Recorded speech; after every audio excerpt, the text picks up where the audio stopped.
And straight to our breaking news for you here on the program this morning. Ukrainian troops are reportedly storming the eastern city of Slavyansk, which is being held by anti-government protesters.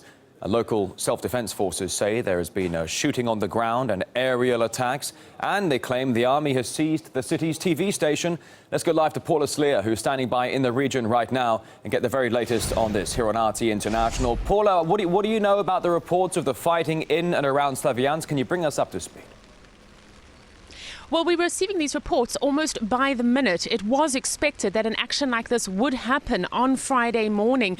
We were hearing that the Ukrainian army was reportedly planning to attack the southeastern cities of Slavyansk, Donetsk and elsewhere. Now, we are hearing from a local self-defense commander that at least one helicopter has dropped soldiers near the town of Slavyansk, and reports just in suggest that one pilot has been killed and another has been taken hostage. There is heavy fighting happening in the vicinity of the railway station. Locals have been telling us that they've been hearing cannons being fired in the outskirts of the town. We also understand that at least one checkpoint has been taken. Now, several checkpoints have come under attack. Reinforcements by these self-defense units are being brought to checkpoints that man and control all the roads in and out of Slavyansk. The city center at the moment is quite quiet, but there have been alarms sounding for the better part of the last hour and a half, and residents have been ordered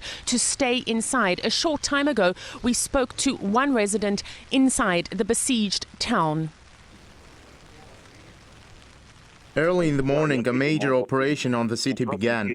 Armored vehicles came to the outskirts of the city, where the fighting is going on. In the center of the city, troops are being dropped in by helicopters. There are also right sector members there. We also understand that at least 8 armored vehicles have been seen right up close near the town of Slavyansk. We are hearing reports of injuries. We are hearing something between 2 and 5 people have been injured, but of course that still needs to be verified. We also understand that the police station has come under attack. There is heavy fighting being reported in the vicinity of the police station, and we are receiving unconfirmed accounts that fighters from the right sector are involved. As soon as we're able to verify that, we'll get back to you on that point. Now, as you can well imagine, telephone lines are very, very poor. We're struggling to speak with people inside the city. We are talking to residents. We have been talking to the local commander as well as several members of the self-defense unit.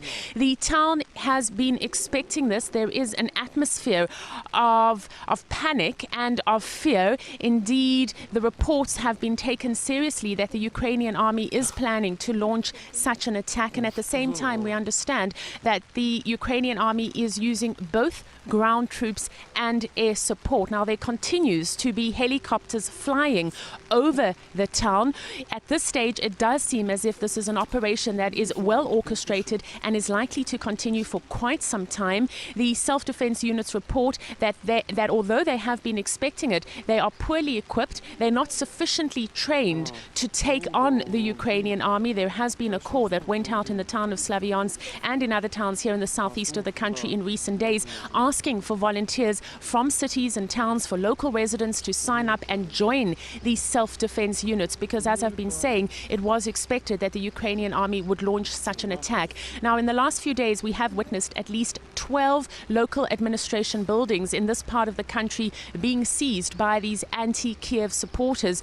When we've spoken to people at these buildings, they say that it's to prepare the ground for a referendum that they hope will still be held on the 11th of May, and that although the buildings have been taken, it is life as usual, that all matters and all employees are still coming into the building, and matters and operations are continuing as usual. But just to update you on the situation in Slavyansk, it does seem as if the Ukrainian military has launched an operation that started in the early hours of this morning at around 5 o'clock local time. It does seem to be intensifying, and as we speak, we continue to hear reports of injuries among those self-defense unit members.